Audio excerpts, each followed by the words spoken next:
এরপর প্রশ্ন হলো 2020 সালে আমি এক নারীর সাথে হারাম রিলেশনে ছিলাম। আমি বারবার তওবা করেও ওই নারীর সাথে শারীরিক সম্পর্কে লিপ্ত ছিলাম। আমার মনের নারীলিপ্সু ভাব আমি দমাতে পারিনি। প্রতিবার আমি তওবা করেও আবার জেনায় লিপ্ত হয়েছি। এভাবে 8 মাস অতিক্রান্ত হয়েছে। ওই 8 মাসের নামাজ কি আমার আবার আদায় করতে হবে? প্রিয় দর্শক, নামাজ আপনাকে আবার আদায় করতে হবে না।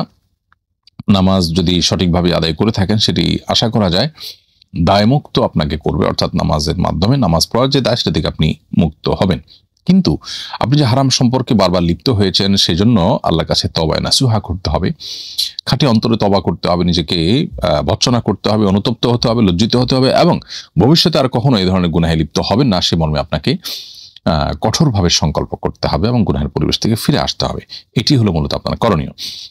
এরপর প্রশ্ন হলো সেজদার আয়াত অন্যরা শুনলে সেজদা ওয়াজিব হবে কিনা? উত্তর হলো হ্যাঁ, সেজদার আয়াত কোরআনে কারিমের যে তেলাওয়াতে সেজদা আছে সেটি যদি কেউ তেলাওয়াত করে তাহলে তার উপরে সেজদা দেওয়া যেমন ওয়াজিব হবে, এই তেলাওয়াতে সেজদা বা আয়াতে সেজদা এটা যদি কেউ শুনেন তাহলে শ্রোতা যিনি তার উপরেও কিন্তু আবশ্যক হবে। যদি শ্রোতা অনেক মানুষ হয়ে থাকে তাহলে সবার উপরেই আবশ্যক হবে সেজদা দেওয়া। এরপর প্রশ্ন হলো আমি নার্স, হিন্দু রোগীকে চিকিৎসা সেবা দেওয়ার পূর্বে কি বিসমিল্লাহ বলা যাবে? সন্দেহাতীতভাবে বলা যাবে। কে হিন্দু, কে মুসলিম বা কে অন্য ধর্মাবলম্বী সেটা গুরুত্বপূর্ণ বিষয় না। গুরুত্বপূর্ণ বিষয় হলো আপনি নিজে যে কাজটা করছেন সেই কাজটা আল্লাহর নাম নিয়ে করবেন, বিসমিল্লাহ বলে করবেন।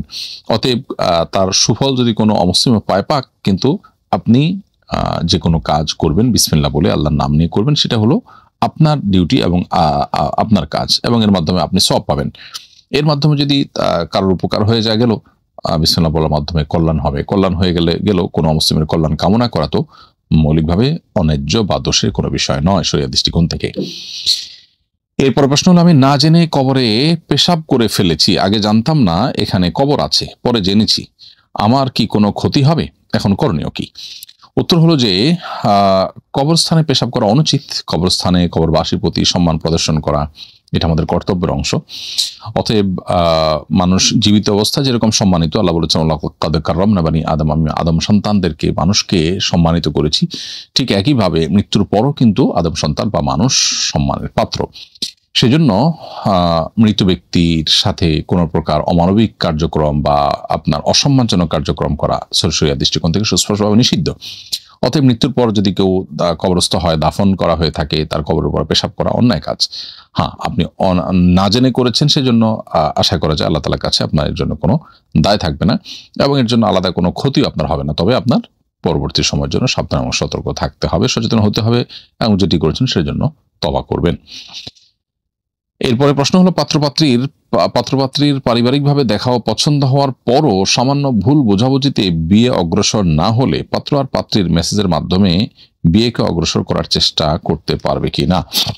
পাত্রপাত্রীর পারিবারিকভাবে দেখা দেখির পর যদি বিয়ে ভাঙার উপক্রম হয় বা বিয়ে অগ্রসর না হয় তাহলে সেক্ষেত্রে নিজেরা তারা আলাপ আলোচনা করে যদি বিয়েকে অগ্রসর করার চেষ্টা করতে পারেন সেটা মৌলিকভাবে দোষের কোনো বিষয় নয়। কিন্তু এখানে দেখতে হবে যে তারা এই আলাপচারিতার মাধ্যমে কোনো অন্যায় করছেন কিনা, গুনাহ করছেন কিনা, কোনো নাজায়েজ কথা নিজেদের মধ্যে বলাবলি করছেন কিনা, স্বামী স্ত্রী সুলভ কোনো আলাপের দিকে তারা যাচ্ছেন কিনা, সেই বিষয় থেকে তাদেরকে সাবধান থাকতে হবে, সতর্ক থাকতে হবে।